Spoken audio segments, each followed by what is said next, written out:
Bueno, may buntay ko natong tanan another day na napagtay ayuhon ilisan ini nga to ang ban mga kaigsonan. So nabantayan ako nga medyo lagubo naman ini padaganon.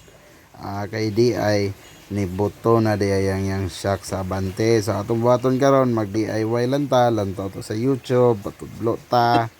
pagkahuman makamao ibot oy.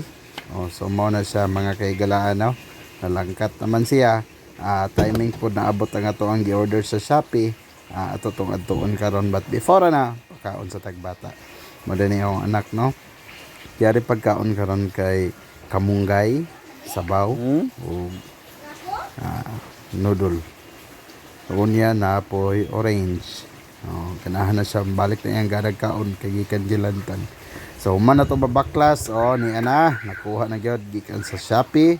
ato na ning testingan ng taod karon gisukod na to oy pariha ra gyud ha so diyan na taod na humanog taod medyo nagkapiki sa kalisod di lalim boy lisod di magilis ani pero sige lang kada taod naman kaon sa taog pinya humana tog kaon na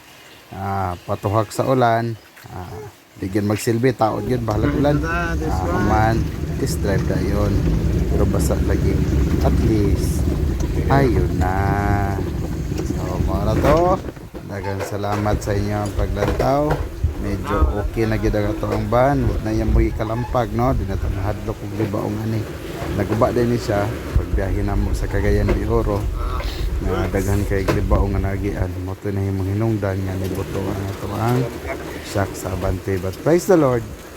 okay siya bye bye.